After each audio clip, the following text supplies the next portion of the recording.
Do you ever, or do you know somebody who ever uses suffering as a justification for giving too much? Is there such thing as giving too much?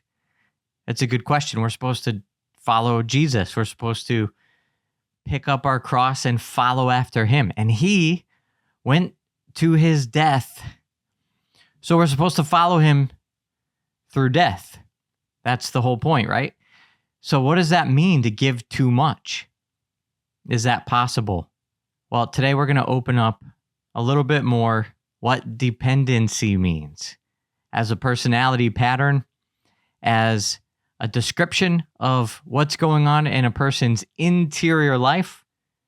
Of course, it could be parts of a person's interior life, but nonetheless, there's the pattern.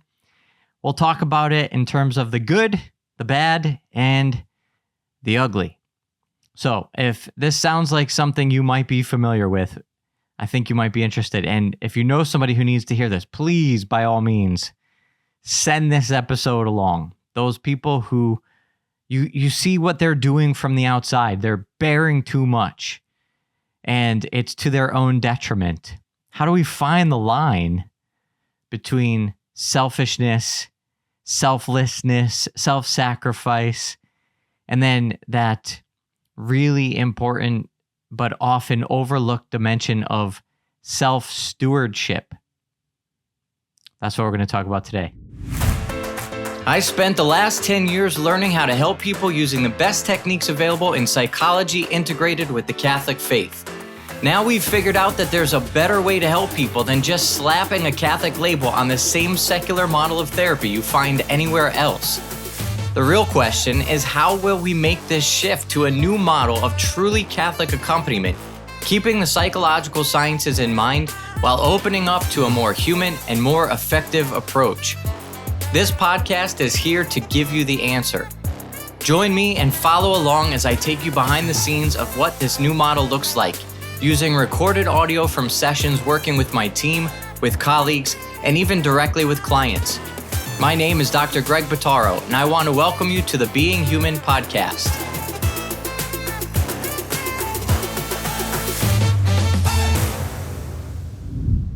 All right, so we have this cultural idea of needing somebody, and we've been talking about that in this series on dependency. We broke open characters like Jerry Maguire, saying to his love interest, "You complete me," or even Gollum and the desire for the ring, the precious. And we see that there are these insatiable desires, these needs for others. And we're not just talking about romantic love here, but we are breaking open this pattern where we have oftentimes a language of devotion, of sacrifice, of loyalty. And there's a fear that if we didn't give that kind of sacrifice or loyalty, then somehow we would be loving less. And that's what it feels like. It feels like less love. But if we start to break this open, we'll see, and it plays off of the last series on narcissism as well. It depends on the dynamic of relationship that's occurring, where what's being pulled for, asked for, needed by another person, what is being given to another person. There are some deeper elements of analysis here that we want to apply if we're going to really see what God is calling us to and what makes us healthy. And that's ultimately the goal. It's to figure out what does flourishing look like? What does it look like to have this integration of happiness and holiness? And ultimately, we see these personality patterns as defense mechanisms, which do provide a protective function. And so they are understandable. They're not to be demonized. And yet, they are keeping us from our fullest freedom and fullest flourishing. And that's why we end up in these really bad situations and make bad decisions. So, first of all, I wanted to structure this a little bit like the good, the bad, and the ugly here. So we have the good.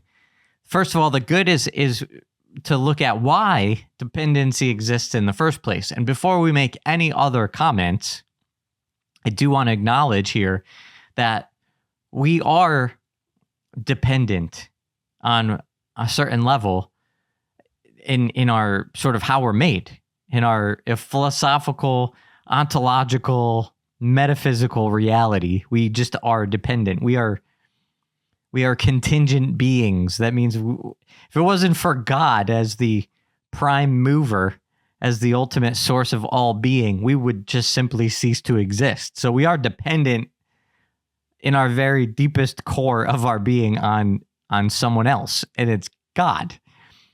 And then he made us out of his image, which is a trinity, which is a mutual reciprocity of gift, a giving and receiving between the three persons of the Trinity.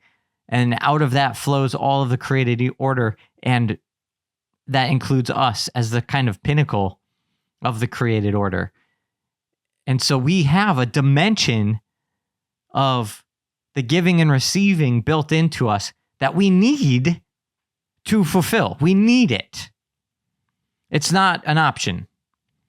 And in fact, this is actually the sort of secret sauce of Catholic Psych. This is what differentiates us from every other approach to psychology and therapy and sort of psychological frameworks, because we put relationality at the absolute deepest core and most fundamental principle that underlies and overshadows every other principle that we can talk about the person.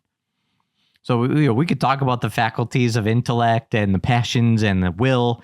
We could talk about cognitive functioning and affective functioning, and we can talk about interior constructs. We could talk about parts. We could talk about, we could go on and on. We could talk about everything you want about the person, whether it's from psychology or traditional scholastic theology or philosophy, but none of that compares to how important it is that we have this relational dynamic that we're made in the image of God. So we need each other. We are dependent on each other in a very good way, in a really important way, that we are not pathologizing. It's actually it's like the air we breathe. We need air. It's not a bad thing to need oxygen, and it's not a bad thing to need other people. We literally are made that way. So we have to say that up front so that there's no confusion here. And then we understand that developmentally, and this is the second mark. We have 5 marks of relationship in our model, our Catholic Psych model. The first is that we're created in the image of God, who is a relationship. The second is that we are formed in relationship. So this is the developmental dimension of our humanity. We cannot exist. And literally the studies show a failure to thrive if you take a child away from relationships with humans. We cannot exist without other humans. We literally die. So we are formed in that need of relationship from infancy. And then the marks of relationship and the threads of reality, the shades and facets of identity are formed, taught to us, experienced in relationships growing up. And this is how we understand ourselves. This is how we grow. And this is why we always have this both and when it comes to nature versus nurture. It's not versus, it's always both and. It's nature and nurture. So we're certainly arriving with a certain set of a genetic code and certain faculties by God's design. And then we are put into development and actually form our capacities in relationship with other people. And it's in relationship with other people. We're not being formed in a vacuum. We can't. So we have to just really drive home how important it is that we have other people, and it's okay, and it's actually healthy and holy to be dependent on each other. It's literally our existence. And then we have this legitimate flowing out of that reality into community. As we grow up and mature, there's a place for being plugged into the communio of humanity, friendships, the family. And then, from there, there's, the going up the tiers of subsidiarity. There's the village, the church community, the town, the state, the country, the continent. There's your race, your ethnic background, culture, the arts, things like that. All of this is flowing out. And there's obviously appropriate, really important and necessary considerations of the way that we are in relationship with each other. So from the very start to the way that we are formed out of that beginning, whether it's that we're made made by God, we are implicit in that statement is the contingency that we are creatures. We are sons and daughters. And then the way that we're made is to be developed and fulfilled through communio and relationship with other people. So these are just basic realities of our existence. And none of anything that I'm saying here today is going to seek to pathologize or demonize or paint negatively any of the actual elements of flourishing that come through our relationships with each other. But there's a key distinction here, and that is when relationships become more than a flowing out or an expression of our identity.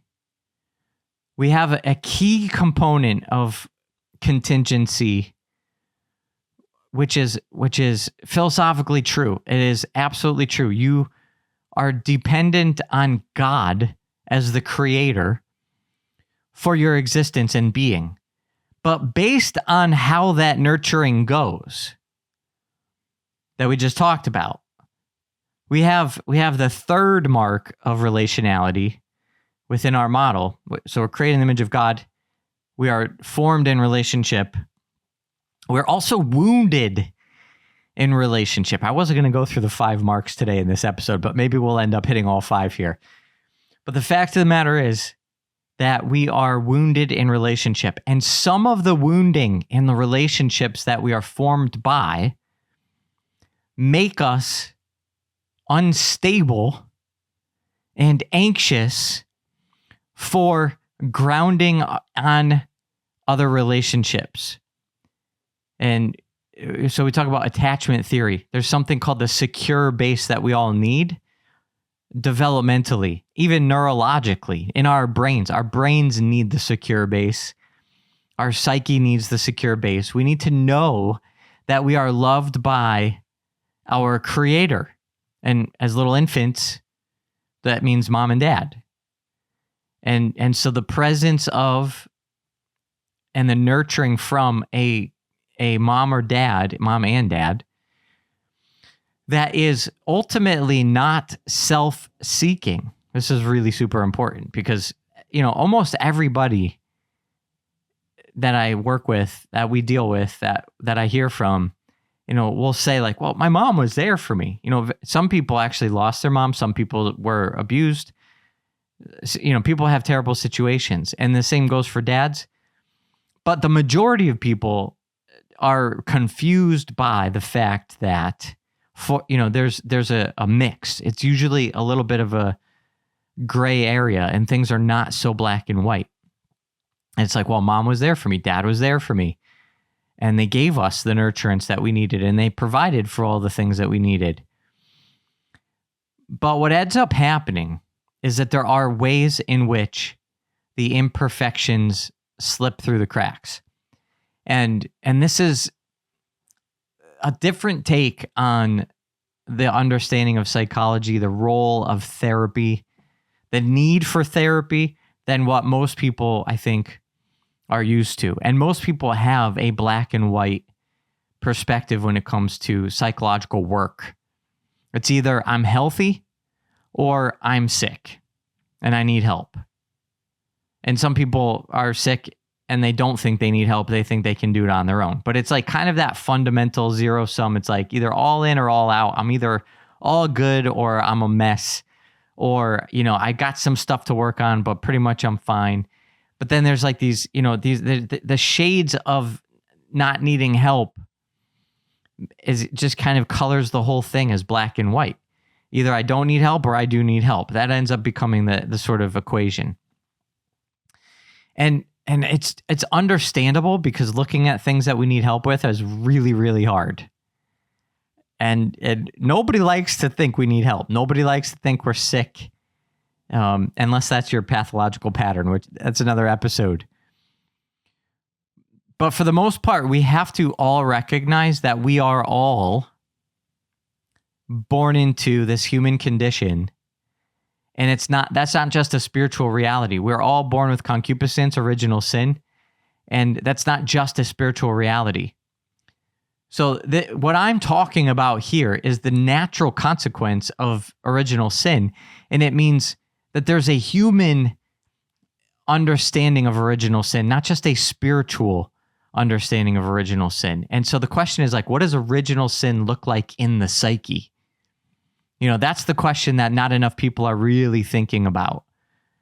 What does original sin look like in family systems? What does original sin look like in the nature versus nurture, or nature and nurture understanding and framework? So this is what we're talking about. Every single one of us. All of a sudden, I just took away the excuse of like, I was taken care of enough. No, you weren't. You were not raised by Mary as your mom. And you were not raised by St. Joseph as your dad. So you don't have the foundation that Jesus did in his perfect humanity, being formed perfectly in the perfect Holy Family. I'm the first to line up and say I'm not providing that to my kids either. So this is not all about like who's got the disorder and who doesn't get the diagnosis. It's like who gets the label, who doesn't get the label. Sorry, we all get the label. We all need help. We all need a savior. And that's not just a spiritual reality. It's a human reality, and our salvation happens in a human way. It's the whole point of the incarnation, and that's the whole point of following Jesus from our humanity. Okay, so that's what we're talking about here. We have the nurturing that can become, it is imperfect, and then that means it's forming our sense of selves imperfectly. And I talked about this reality with the narcissistic patterns. But essentially, every person with their uniqueness in their psyche and their biology and in their context of their culture and their, everything, their birth order, whether they have siblings or not, how many siblings they have, whether they are surrounded by people with certain other kinds of patterns of personality, are going to develop a particular flavor of personality. At the end of the day, everybody's suffering from the same psychopathology. And it's very simple. It's a core miseducation of who you are and what love is. If you want to wrap it up right there, folks, that's all we need to say about it. It doesn't really help everybody, but that's ultimately the most fundamental truth. I'll say it again. Everybody is suffering from the same core psychopathology. And you could call it a psychospiritual pathology. It is a miseducation in who you are and what love is. So let that be your meme. Put it on a quote board. Sit there and pray with that and reflect on that. Then this is why the family is called the school of love. It's the school of love. Schola amoris. The school of love. Why? Because in the family, as a little baby, you're growing up as a child, as a young adult, as a teenager, as going through all the stages, having all the experiences of life. The purpose of the family is to teach children who they are and what love is. It's a school of love. And we have all been miseducated. We've been miseducated. I use this example with clients all the time where I say, it's like we've learned lies, and it's like if you were around before the Copernican revolution, and thought, and it's like, do you believe that? And unfortunately, some people still believe that the earth is flat. It's like everything changes when you learn that the world is round. Going around the sun, and that the earth is spinning and it's a globe, and then you can start at one point, and if you keep going forward, you'll end up back at the same point. It's like, that's mind blowing for people who thought that the earth was flat, that if you keep walking, you're going to fall off the edge. Well, just as much as that reality changes your life and your day, like even if you're not thinking about it, but if you get on a boat back then, you gotta be worried about going too far. You're gonna sail off the edge, and then you realize that it's not true anymore, and now you can actually not be worried about sailing off the edge ever. It's like free at last. Real freedom is in that re-education of truth. So we're all miseducated in some way. And there is a way in which the miseducation of love and identity, in some cases for some people, leads to a personality pattern in which people need other people. They're longing for and looking for certain other people to create the foundation of their being, to give them the sense of identity, of knowing who they are and why they exist and for what purpose they exist. And it's filling this void. They're looking for people to fill an emptiness inside. And so that's what's really in the lurch. That's what's really at risk of being lost, is some kind of satiation, a satiety for the void. And so this is when you see like all of this sort of reaching out and helping others and needing others and being there for others. And the fundamental difference is when that's all a manifestation of filling one's own need, then it's not the same as actually giving to others and sacrificing for others and being there for others. So when the dependency in relationship is an organizing principle of identity, then that's what ends up becoming not great. That's when it goes off the rails. That's when it's not good anymore. So if you think about and go back to the Trinity as the source of our identity, that image of God that we are made out of, God the Father and God the Son are complete in themselves. This is a mystery of the Trinity, but this is a significant, important point. In their mutual gift of selves to each other, as they are pouring themselves out for the other, they are not needing to be filled by the other. It's not because they're missing something that they need the other. It's just full, pure, total gift of self without needing anything in return.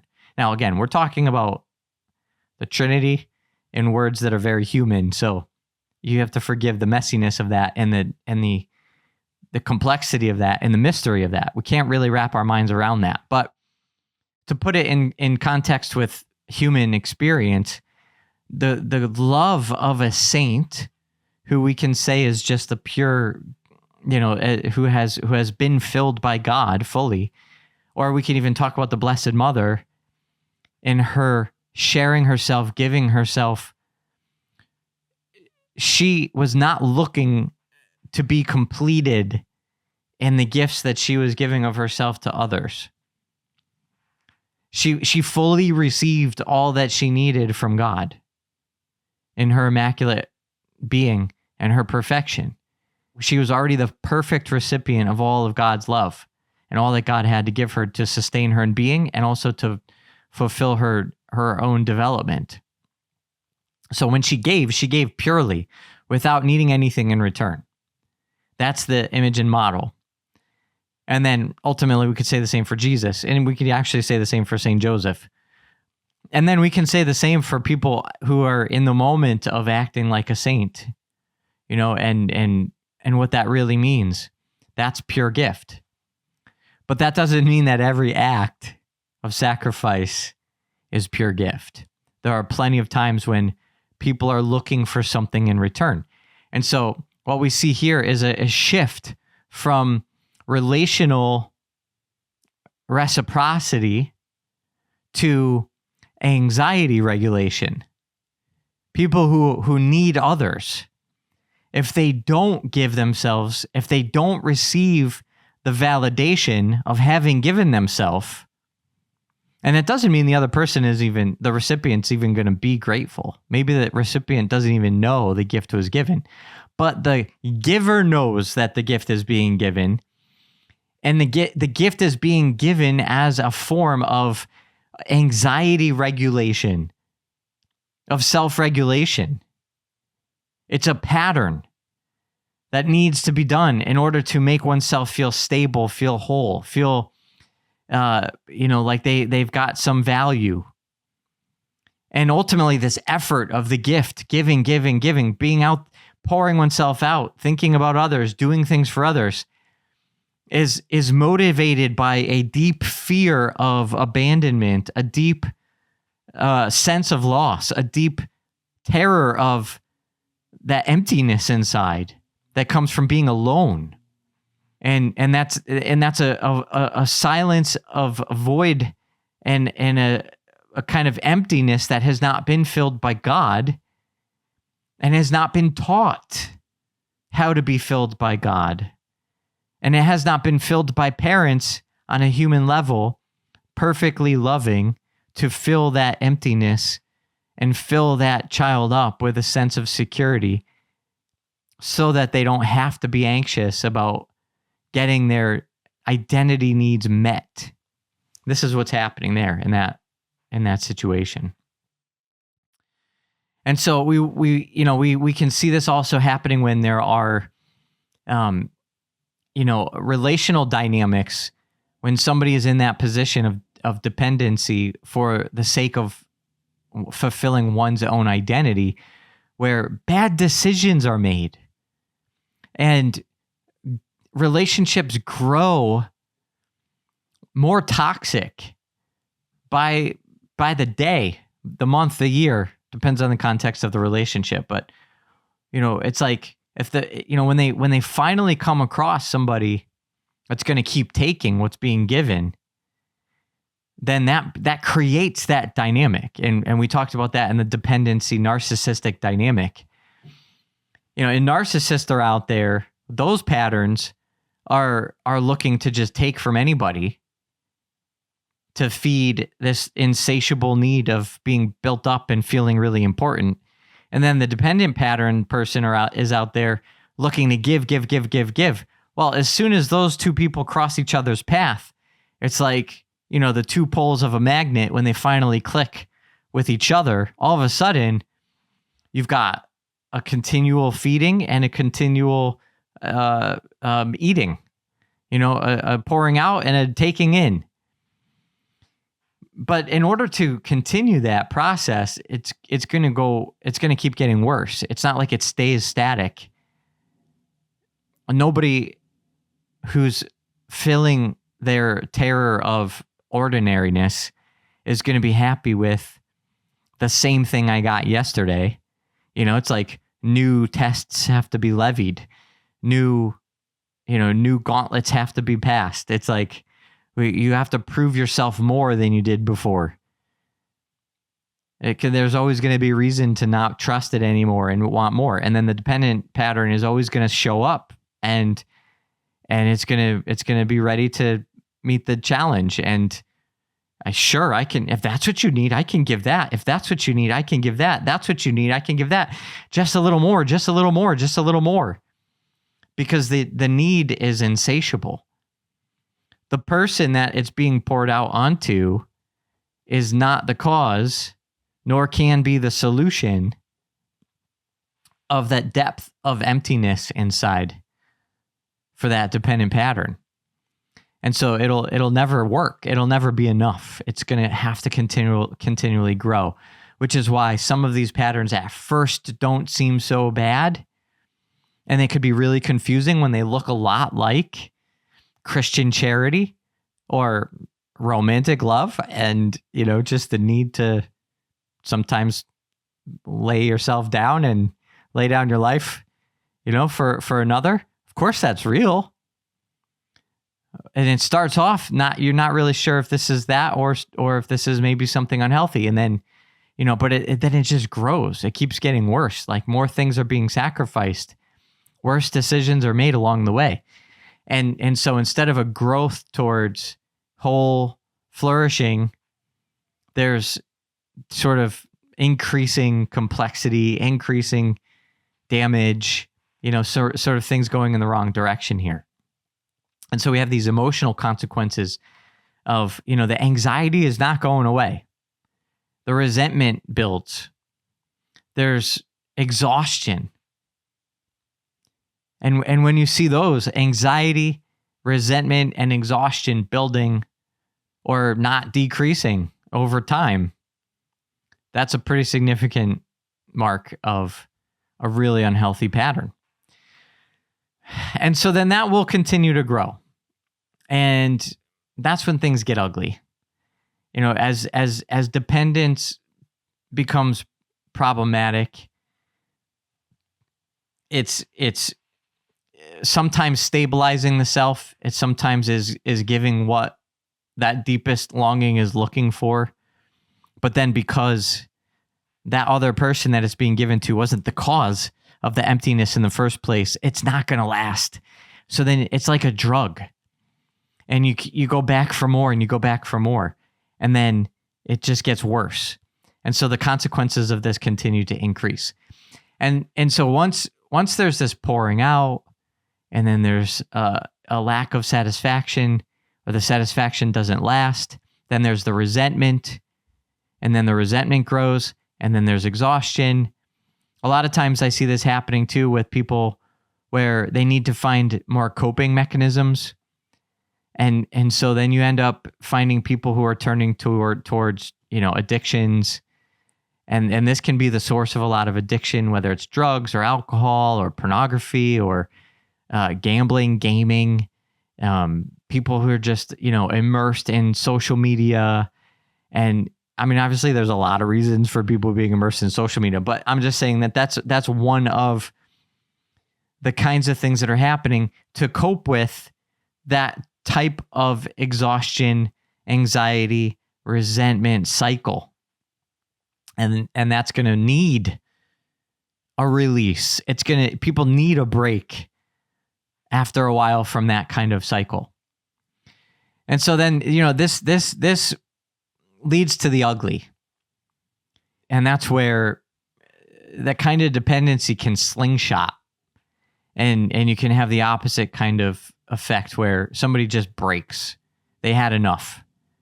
And all of a sudden there's like another thing that pops up. And if you look through the parts language, you could understand it as a firefighter part that'll show up because it's just not working. The deeper fear, the deeper need for validation, the deep emptiness is not being exiled well enough with the same old patterns. And eventually then there are these firefighter protectors that are like, all right, well, you're going to drown in alcohol now instead, or some other addiction. You're going to move away from clear, consistent, coherent, integrated life. You need to split further apart from yourself. And there's this erosion of agency and erosion of autonomy, subjectivity. Freedom is lessening, not increasing. And this is where also these spiritual ideas become incredibly confusing. And there are so many ways. There are so many ways. My heart breaks for people when I'm working with them who are stuck in these patterns from a Catholic perspective or a spiritual perspective.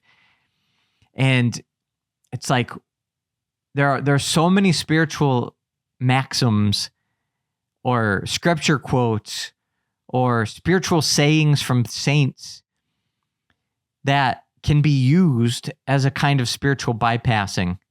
And so when one's autonomy and identity is being diminished, it's very easy to quote, St. John the Baptist. I'm supposed to decrease.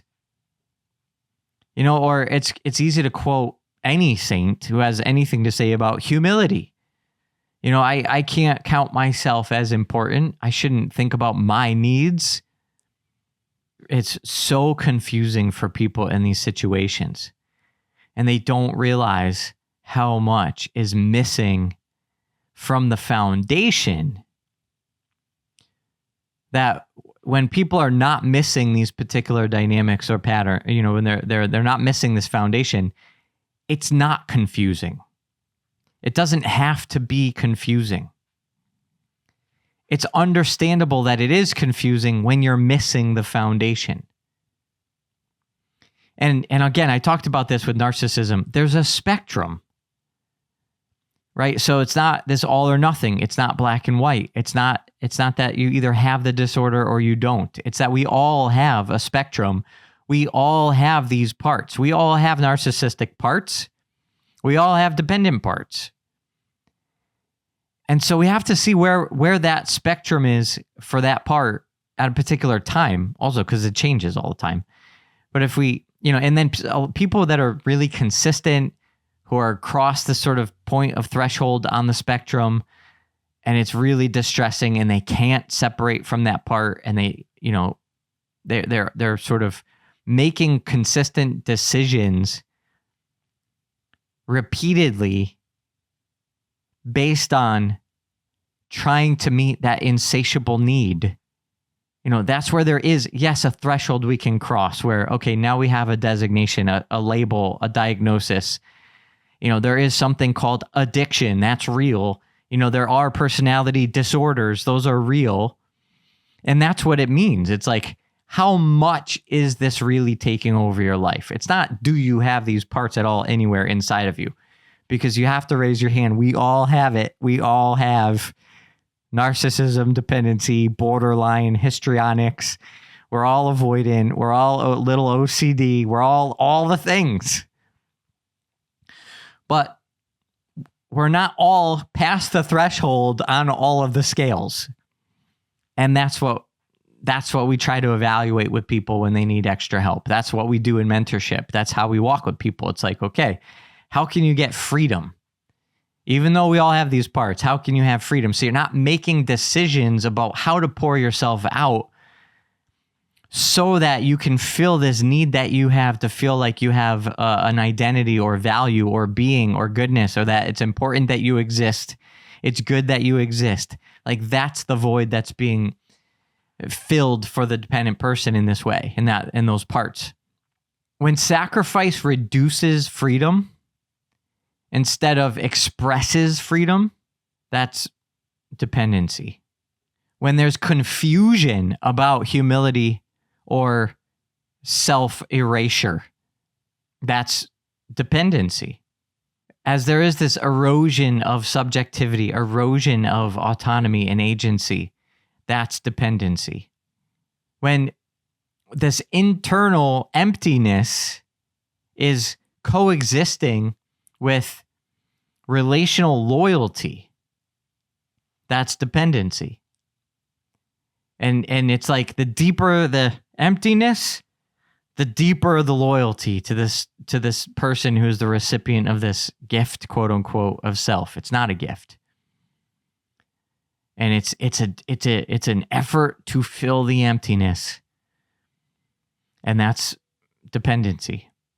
So this is when we see, those emotional patterns of the anxiety, the resentment, the exhaustion increasing and getting, to the point of being unbearable. It's really important for people to recognize that loss of self is not it's not the same as, nor is it required for intimacy. True intimacy does not require a loss of self. And again, we can come back to our relationship with God. The ultimate goal is a fulfillment beyond our wildest imagination of being so free, so filled, so completed that it's literally the Jerry Maguire line. You complete me. Only God can complete us and fulfill us and make us who we are. It's like we become more who we are by being more filled by who God is. Only God is that. He's the only being that can be that for us. And that's why we have this incredible paradox, which is so important of the saints, where each one is so unique. Each one is so unpredictable that when the closer they become to God, the more they decrease so that he may increase, the more they actually become themselves. And this is something that we see very clearly and very often working with people who do have personality disorders. Personality disorders are so predictable. People with personality disorders and people who have deep patterns of these kinds of wounded personalities are so predictable. Where, it's really interesting because I feel like in training for psychotherapy, it's a real challenge to get enough training for psychotherapy in only 2 years. And that's not a knock on anybody with a master's, but it's just the reality. And that's why we feel like supervision is so important, because ongoing supervision needs to continue past licensure. It has to be ongoing forever, as long as you're doing this work professionally, because you're becoming a better clinician 10 years later than you ever could have been when you were in school for 2 years.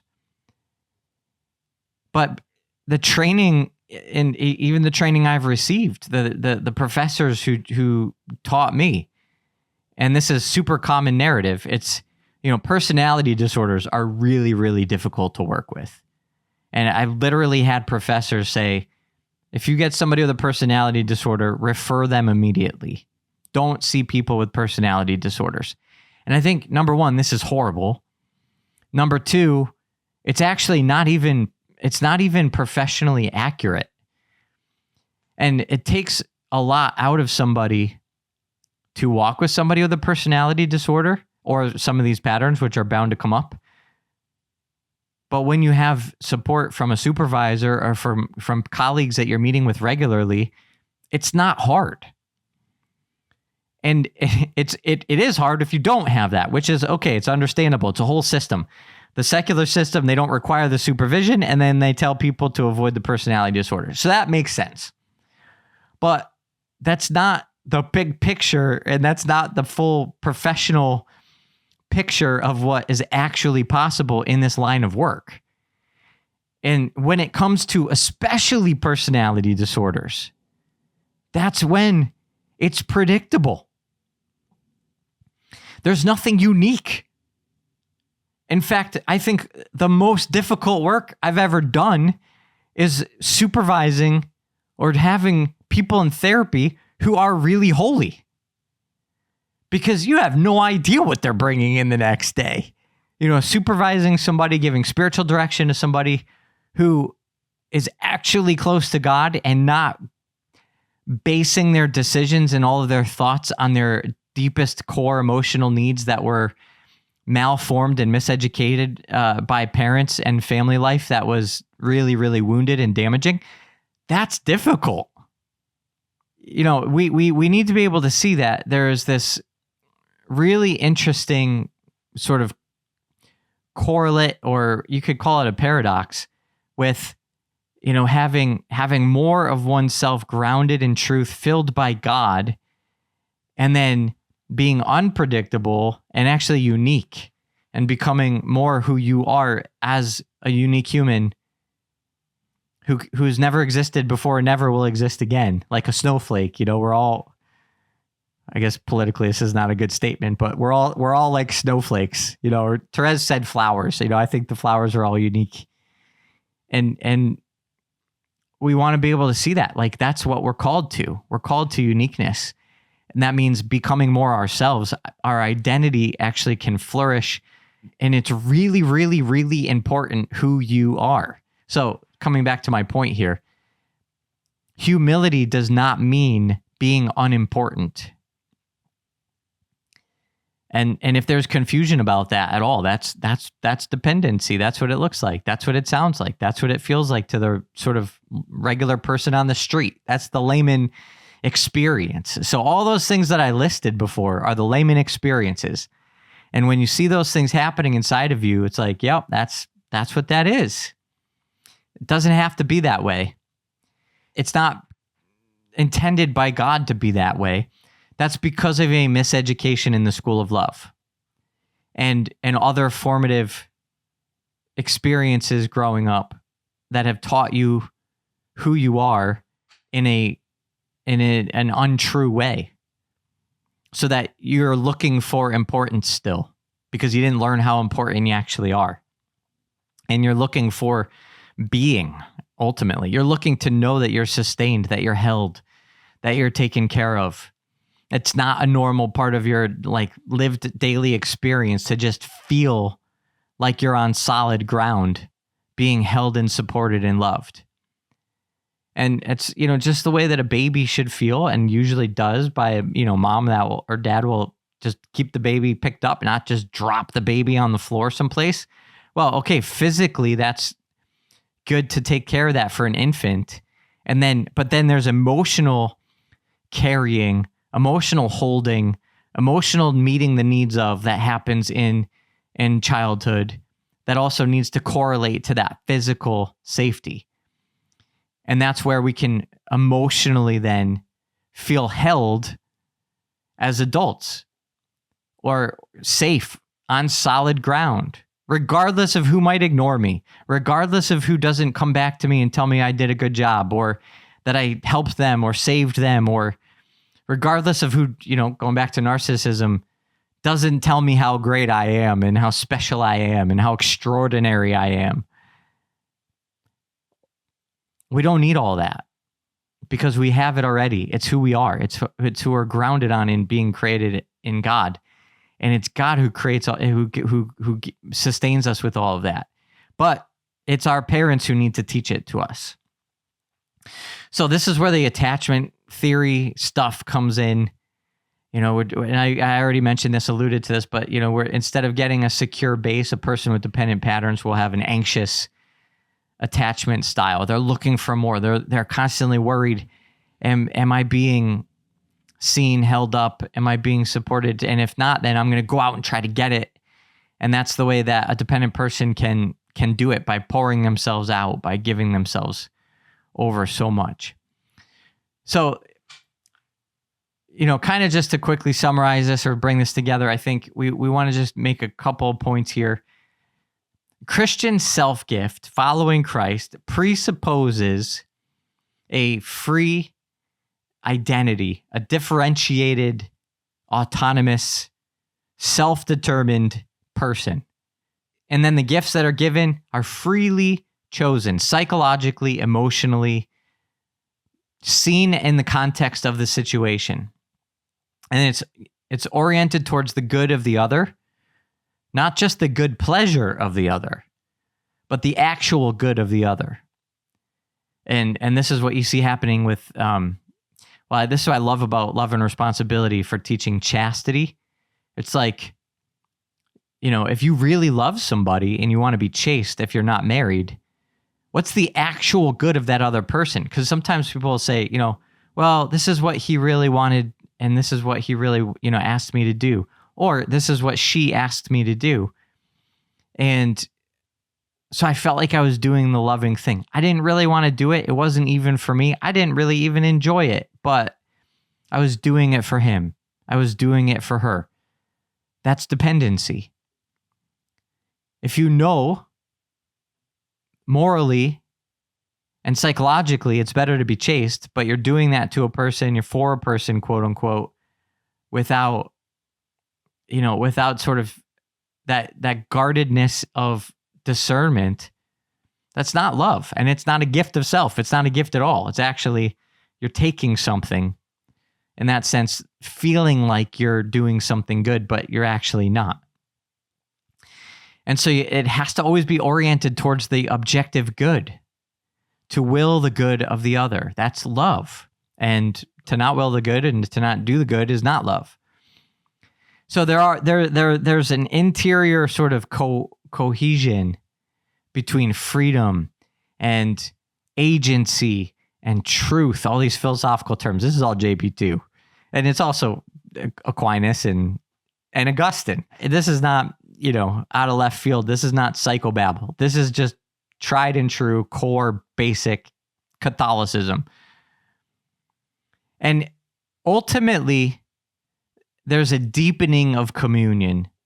And as two people move towards each other in real communion and real self-gift of each other, and the most obvious example is marriage, but it doesn't have to be, literally could be the way that a teacher is teaching a student, or the way that a coworker is working with a coworker, or the way a neighbor, shovels a neighbor's driveway.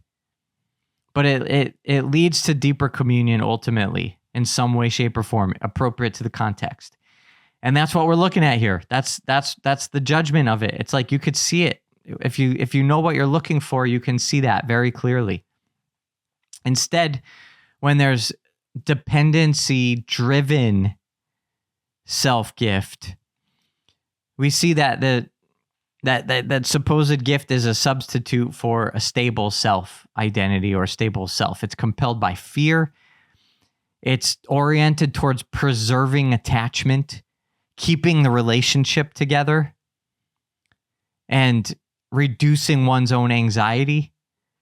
If the gift of self is the glue that's holding the relationship together, then that's not a gift of self. And it gets very, very confusing when things enter into the picture that are obvious consequences and challenges against truth. Like, is this actually good for somebody? That's like the chastity example, or you see, maybe, a teacher who is just, decides to get really involved in a student's life. And then, and there's again, this is a discernment. It takes a lot of support, supervision. It takes outside perspective. And sometimes there is actually a gift of self of a teacher objectively doing something good for the student that needs help.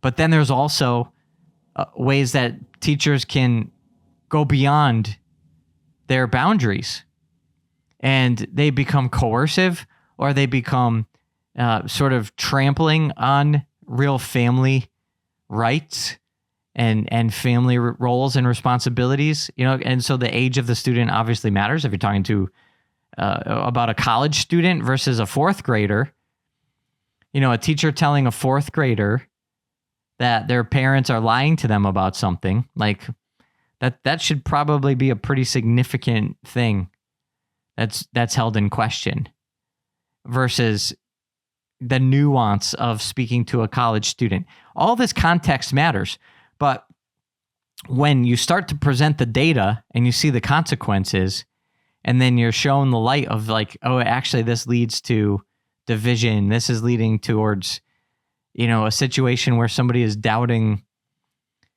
God or their parents or something else that's maybe good in their life. Okay, well, we've gone off the rails. But if you're really convinced that you're doing it for the good of somebody because it's coming out of your own dependency, you're not going to see that it's off the rails. Your own needs are blinding you to the objective quality of that. And so ultimately, this is going to undermine communion. It's going to be the opposite of communion. And maybe there's like short-term feeling of like connection because you're restoring the relationship that you thought was hanging in the balance, that you thought was in danger of being split up or disintegrated. And then your own emptiness is showing up again. But it doesn't last. That's the opposite of true communion, which grows. It doesn't last. It's always temporary. And so this is where discernment is so important, because even as I'm giving these examples, the outward behaviors may seem identical. And you could see the teacher helping the student, and it's like, you don't know which one it is. Is it dependency-driven need, or is it Christian charity of gift? How do you know? If it's a wife sacrificing for her husband, is it dependency-driven need, or is it Christian charity? And I remember in Christian marriage class in college at Franciscan, so this is, solid Catholic education, and we were reading, one of the papal documents. We were talking about Casti Connubii on Christian marriage, and the professor used this example of a wife who, and this is a little bit of a trigger warning here, like this is an abusive situation, just to call it what it is. But the way she handled her husband's aggression, she was patient with him. And then she, just basically forgave him, and she stayed faithful, and she stayed, obedient to her vows and what she wanted to do here. Eventually he converted. Now, this is what's so confusing for so many people, because you have a lot of people who are in the same situation that are like, because she did that, I'm supposed to do that.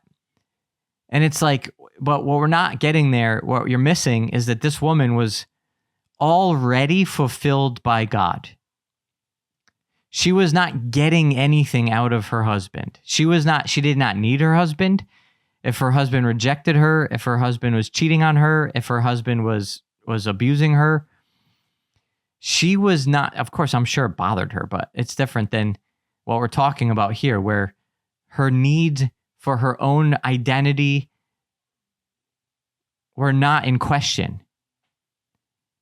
She had a whole totally different world of relationship with God.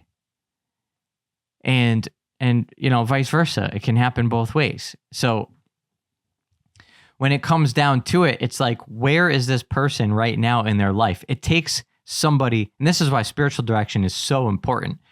But in the charge for being a spiritual director here is huge, because you have to be able to understand how much is dependency, how much is a person letting their own emptiness be filled by the abusive person in that effort to be the patient giving self-gift of time and forgiveness and all of these things. It's like, that may not actually be what God wants. And in fact, usually, and I don't remember the exact dynamics of the story, but it was the way that this wife that was a saint, the way that she could position the situation where it was very clear to the husband ultimately, like it was because of her consistency, her calmness, her patience, and her charity through it.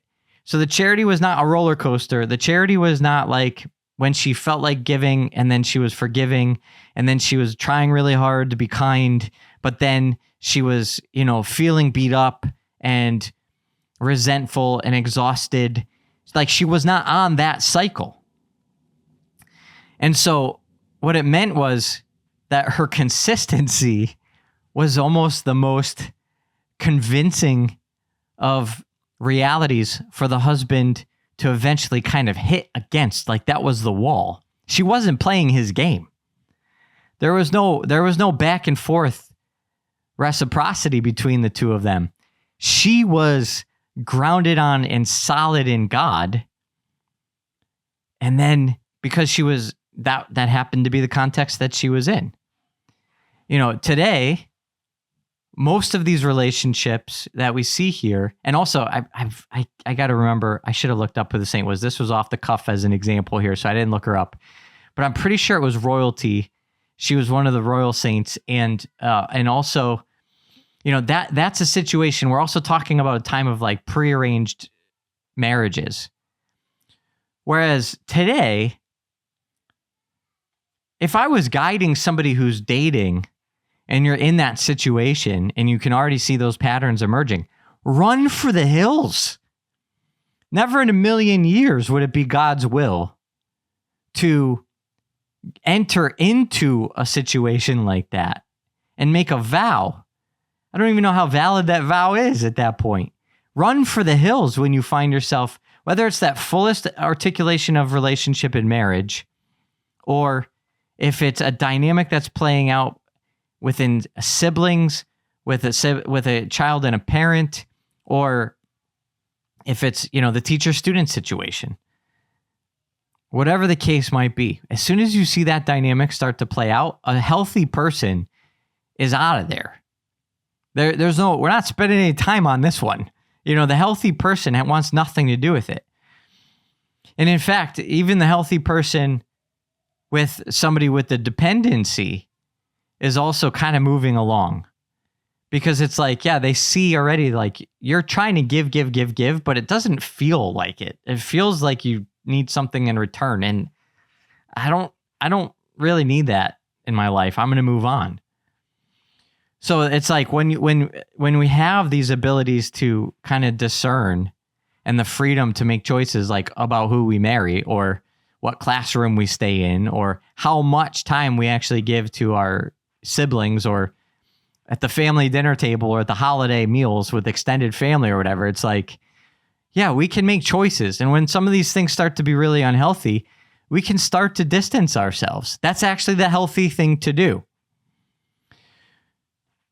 So that's why it's really important for the spiritual director to get this difference and understand this nuance, for people who are discerning to start to look for some of these nuances and realize that it's not always God's will. And sometimes actually what God's will is, and the thing that person needs, if it's really going to be love that's given to them instead of one's own dependency being fulfilled, is actually to block what's happening, to not be party to it, to put up the hand, to walk away, to let the person face the consequences of asking too much. But that's not what the dependent person can hear or see or feel, and it's going to always be the draw for more. So you could see here, it's a little bit still playing off of last month's theme of narcissism, but then you could see how, it doesn't require narcissism. It doesn't require abuse. It doesn't require somebody taking advantage to understand dependency on its own. And also to say that, again, these are parts. Not, most people are not fully, completely blended with, one part, and then, that they're really operating out of like a full-blown personality disorder.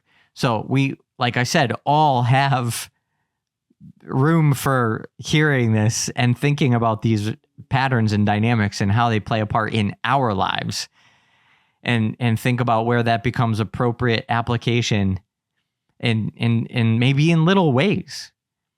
Maybe it's just not going to that party where that one person is going to be there one time. Maybe it's just like not texting, getting involved in a whole, sort of back and forth of like, how can I help you? How can I help you? How can I help you? It's like, yeah, maybe I'll just let that part kind of pull back a little bit. There's always different ways to look at these things. Ultimately, and we're going to talk about this in a couple episodes, because we will talk about sort of the healing side of this and what it looks like to see where to find the healing. But we do want to see that we can easily misapply the Christian language here. And so, that idea of pick up your cross, the idea of bear one another's burdens, that's from the Catechism on Marriage. It comes from Scripture as well. These things can be misapplied.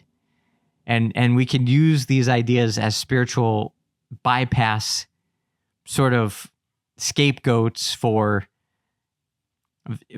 enabling really bad behavior that's not healthy, it's not holy, and it's not leading us to flourishing.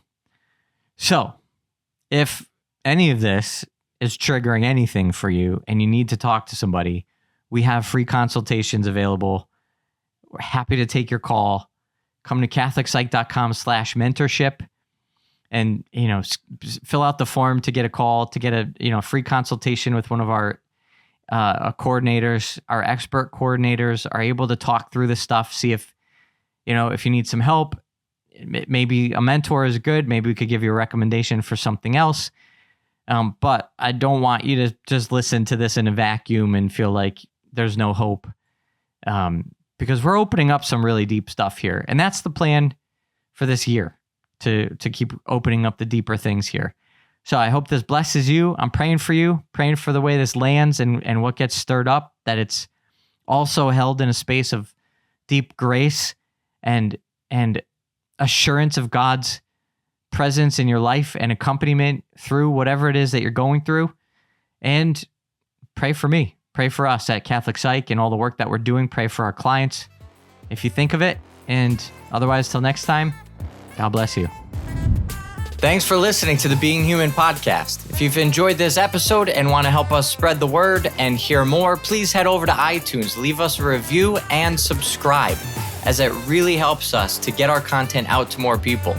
Be sure to listen next time as I take you deeper into what it means to be human. If you want more free content and information about what we do at the Catholic Psych Institute, head on over to CatholicPsych.com. God bless you.